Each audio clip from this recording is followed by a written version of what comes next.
Lah ini kita tidak pernah tahu. Mulane wong ora usah sok wali. Kadang kowe salat nganti 100 rakaat. Nek ape ndonga wudu sik, ati ditata sik, bareng lagi ndonga ben mustajab. Lha apa pangeran se ekstrim polisi sehingga kudu napa prosedur. Umar atau ndonga njuk hidayah, tapi mbek Allah diparingi hidayah. Nek pangeran ngersakno gak donga-donganan. Umar tahu njuk donga untuk hidayah, wong dekne kafir, preman. Wis pangeran ngersakno. Misalnya murga Umar didongakno Nabi, lah Abu Lahab didongakno Nabi, Abu Jahal lah. Wis pangeran sing ngeroh. Musa ping pindho jotos tiyang disalahno pangeran. Sing kedua niku wonten tiyang pedagang surujud dabah. Dadi napa cara sakniki pelana napa sing dienggo makai jaran napa cara mriki. Pelana nggih. Pokoke pakaiane jaran aksesoris napa? Jaran. Yo sak sepatune sak. Lha iku dadi waline pangeran mergo nak wiridan ngeten. Ya Allah. Kalau engkau mau pergi dan butuh kuda, pesan teng kula. Nanti pelananya tak bikin terbaik. Nak jenengan badhe lunga tak siapno sepatune. Pokoke dene bae. Apa nek bisa itu cangkemmu pangeran ora butuh lunga, ora butuh numpak. Dan ini cerita di kitab Al-Minanul Kubra. Jawab Allah seperti sa jojotos. Dekne carane seneng aku ya ngono iku barno ra wis. Carane seneng aku ya ngono iku. Artinya dia juga tidak pernah bayangkan Tuhan naik kuda, juga tidak pernah bayangkan Tuhan kayak makhluk, tapi dia punya ungkapan bahasa seperti itu. Dan sebenarnya kita juga sering kriminal, wong-wong khusuk sering kriminal. Aku berjuang demi agama, nulungi agamane Allah tenan. Misalnya Allah nganggo hukum matematika, ngenyak wong aku sih butuh pertolongan, ayo padha wae kan. Umpama seneng pangeran nganggo mafhum, kriminal kabeh sing tau sedekah-sedekah. Mergo alasane jare nulungi agamane Allah. Memangnya Allah lemah sampai butuh mbok tulungi. Memangnya Allah presiden butuh ditulungi partai napa? Politik. Sama kan Anda menghina Tuhan kan? Tapi wong muni nulungi Allah niate seneng ya wis ora ono mafhume. Bahasane wong seneng ora usah hisab, bahasane wong seneng ora usah dilogika. Pokoke ngene iku ungkapan seneng. Paham sih kalau maksudnya? Dadi angel nggih, mulane sampean ora usah lah ngukumi wong liya bareng ora usah. Mulane aja koyo Imam Sa'roni kan. Mana sampean ape salat qobliyah salat ae, ape witir, ape dalail wae lakon ide. Rasa apa-apa. Kiai ora tau salat qobliyah. Ilmumu sepiro? Para kembek pangeran iku sepiro? Ora usah ngono. Banyak ulama yang enggak salat qobliyah padahal mencintai Tuhan. Hanya inginnya masyarakat sing awam koyo bakul, tani, tukang supir, tukang ternet. Ayo misalnya supir bis dinteni penumpang terus qobliyah sik bariku duhur, bariku badiah walah. Tapi berhubung fardu tok selesai kan? Tadi Pak tak salat sik. Salat bar, menak salate cepet bar. Karena itu orang gremeng, soalnya qobliyah sik. Padahal qobliyah duhur kesunatane papat lho. Badiate papat. Duhure kesunatane jamaah cek pujian. Wah. Mbok wong mikir kebutuhane wong akeh. Kowe kiai wong nganggur.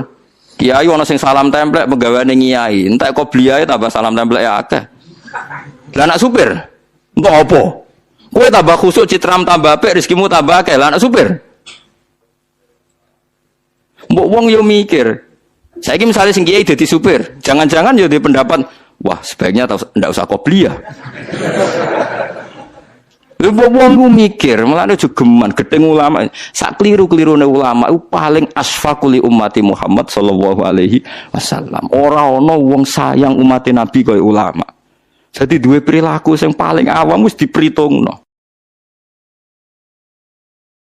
Kalau cek eling bapak riyen, bapakmu sepuh senengane sarongan kaosan tok mlaku kinten-kinten 3 kilo. Nggih dolani wong ra jelas. Nggih mboten kedunan, nggih mlampah, ora sandalan. Nggih mlaku ngoten. Nggih takoki tiyang, badhe temuti. Iki lho delok donya. Donya kok didelok ya. Aku ngenteni mati nek ra mati-mati. Wah, ya malaikat Israil wae, wis kepen mati kok ora mati-mati. Ya akhirnya orang weling, ternyata dunia mau demi mati. Ya akhirnya kalau malah rawani mati, gue malah lucu meneng. Aku ngenteni mati, kok malah gue wedi mati. Wedenilah tetap mati. Jadi banyak ulama punya cara tertentu, orang diingatkan mati lagi, orang diingatkan nak duit gue ora penting. Ngerti kok ya? Beda budi. Iki lho ngetekno duit aja bingung ngomong nek omah di duit. Nak kula ora duit malah bingung. Aku malah keliru. Aku nak duit bingung. Mergo kepengin belanja. Aduh ora duwe ora kepengin popo. Senengane guyon bapak kula. Nganti badhe kabudut iki guyon. Jadi ini pengertian nggih jenengan. Jadi ning Ihya ono kitabus sima wal wujdi. Wujdi itu ada rasa kecintaan pada Tuhan. Saking cintanya itu tidak punya bahasa. Akhirnya awur-awuran. Tapi ngawur songko banget seneng. Lha iku ora kena hisab. Mulane kula berkali-kali di debat kiai. Ada orang punya uang 25 juta. Banyak sekarang yang tanya saya gitu. Gus, saya ini punya uang 25 juta. Kalau haji di Rembang sekarang itu sudah 2027. Teng mriki pinten? Nak daftar haji sakniki pinten? 30 ya. Teng Rembang sekarang pinten? 27. Lah niku menurut kiai fikih kan enggak boleh umroh dulu yang sunat ngalahkan haji sing napa? Wajib. Ya nggak gedene takok kiai kon daftar kaji. Bareng takok kula niku umure pun 50 Gus. 17 ketok wis bablas. Ya. Kita takoki lha aku kangen tenan mbek Kanjeng Nabi iki kangen tenan umroh aku sing tanggung jawab. Tapi jare kiai iki mboten angsal Gus, perkarane umroh iku sunat, haji ku wajib. Kangen ora ana hukume, nek kangen berangkat blok goblok. Wong kangen kok ana napa hukume. Bedakno sunat wajib nek wong ra kangen, nek kangen ora usah napa hukum. Kangen tenan nggih mbek Kanjeng Nabi ya kangen wis berangkat umroh. Ya akhirnya berangkat. Soalnya teng daerah kula umroh alasan anut Gus Bae nek kangen ra ono hukume. Kangen ora ono hukume. Ya wong kangen piye oleh ngukumi wong kangen. Kula itibar kula nu aiman sing pemabuk nek kangen Nabi ya ora Nabi dene ora iso. Lho kathah lho tiyang saleh ngoten ku kathah. Kula derekno zaman Ki Asrori Mbah Hamid Pasuruan tiyang top-top kula ora sejarah ana ngomong fasik sekelilingi. Tapi kon fasik tenan ning terminal gak gelem. Banyak kan seputar ngomong saleh ku mafia-mafia. Tapi kon dadi mafia tenan. Ora gelem karena dia sangat mencintai Allah dan Rasul. Lho no eman cara kon mabuk tenan ning terminal mboten purun, Dek. Senenge sing parek-parek masjid. Ayo repot to. Kayak santri sing nakal ngoten lho, kon ra modho ora gelem. Kon tertib yo ora gelem, tapi kon ngegeng ning terminal. Yo ora gelem. Lah jangan-jangan Allah tahu betul dia punya mahabbah ning Allah wa Rasul. Iki padha ora roe. Kita sholat qobliyah badiah mergo wong nganggur. Jangan-jangan kalau kita jadi supir bis, dia berkeputusan rasa qobliyah badiah. Apalagi ulama itu periwayat sejati, makanya Nabi nate dinyang. Ya Rasulullah betul engkau Nabi ya.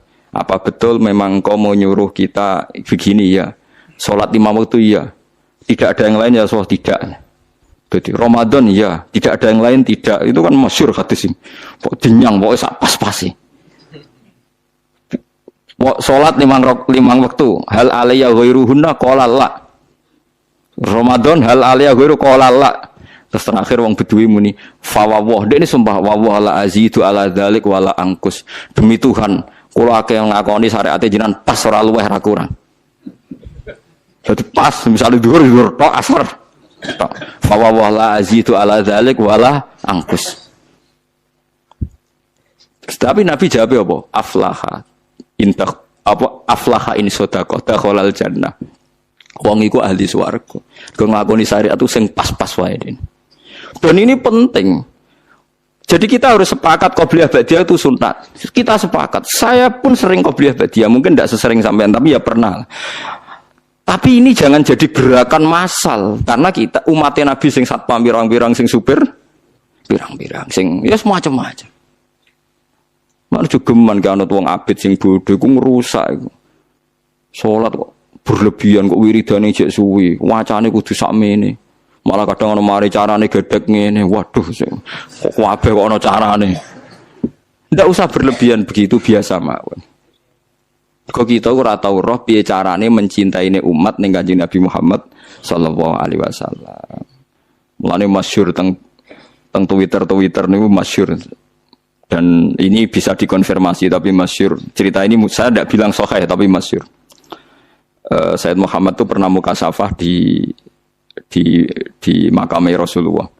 Ketika ada satu kelompok saf awal, Sayyid Muhammad tanya, "Man hum ya Rasulullah?" Qal hum ashabi. Saf kedua masih hum ashabi. Tapi wa mi warohi aswidatun azimah. Ada kelompok yang lebih besar banyak sekali. Terus Said Muhammad tanya, "Man hum ya Rasulullah?" Hum al-Indonesian. Itu orang-orang Indonesia mencintai saya. Ketika beliau sadar sampai beliau bilang saya mencintai Indonesia. Ternyata apa? Maulid di Indonesia itu yang bertato saja muludan.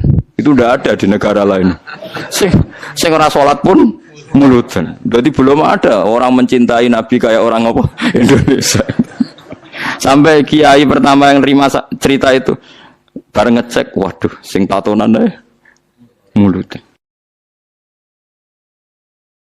Ya kita tidak pernah tahu cara mereka mencintai Nabi. Tapi saya pastikan di kitab-kitab itu ada riwayat Nuaiman itu pemabuk. Tapi dia ini mau mabuk yang terminal, mabuk ngarepe Nabi. Ya ditakzir be Nabi. Nah itu kita tidak pernah tahu. Kowe kan gak ditakdir ngono lho, kowe aja mikir awam dhewe kowe ora ditakdir dadi wong iku. Lah makanya ya soal munafik ning zaman Nabi iku munafik bodoni wong sing jelas bener. Sementara wong sing bodoni kita iku bodoni wong sing ora jelas. Misalnya kita jadi kiai untuk duit proposal, untuk duit salam template kan ya ora jelas niate sing ngekek iku piye. Lah terus kowe dibodoni wong, ya anggap ae khusukmu kadang bodoni wong, solem ya wis. Mulane Ki Hamid Pasuruan tau nangis ngendikan ngeten. Sowan teng Mbah Khalil niku pengasuh Pondok Sidogiri. Itu walhasil Mbah Hamid itu sowan Mbah Khalil, kula niku soleh-soleh kula piyambak kok ujug-ujug dadi pangeran. Jadi kamane kan Mbah Hamid itu orangnya soleh, khusyuk. Beliau soleh, alim, istiqomah jamaah, istiqomah sholat qobliyah ba'diyah. Tapi setelah terkenal khusyuk karena ya orang sowan terus ngasih uang, ngasih macam-macam. Beliau sebagai orang ulama betul, ulama benar itu kan kecewa. Kecewanya kok khusyukku jadi duit.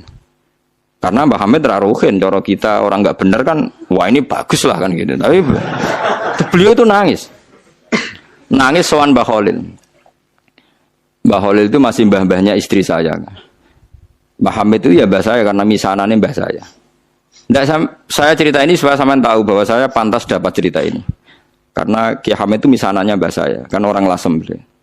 Dalam sing disewani itu mbah-mbahnya istri saya, Mbah Khalil. Jawab ya iku urusanmu jen. Jawab Mbah Khalil iku urusanmu. Makanya ndak ada ulama kecuali dua sikap sinis sama umat supaya jagani ndak semua kesolehan itu gak dadi duwe. Makanya kayak seperti saya roh Mbah Dimyati Pandeglang itu tidak kaget, tidak mau nemuin tamu, beliau hanya sholat jamaah ketemu tamu mau liwat tok. Banyak ulama yang sinis itu jangan kira sinis malah buat dalili falyukrim dhaifahu, ilmumu saya amatir.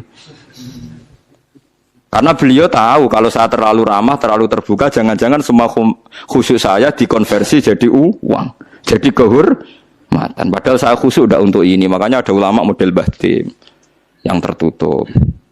Wah, malah nak teng Bangilan jenenge Misbah nak ana tamu jek ning lawang takok. Ana apa kok rene? Nyuwun barokah jenengan. Wis tak barokah nak gak ganggu aku. Mulai. Iya, jajal. Tapi ada ulama juga yang hormat sama tamu. Kata guru kula Mbah Mun hormat tamu, Ki Arwani hormat tamu. Karena perintah Nabi fal yukrim dhaifahu.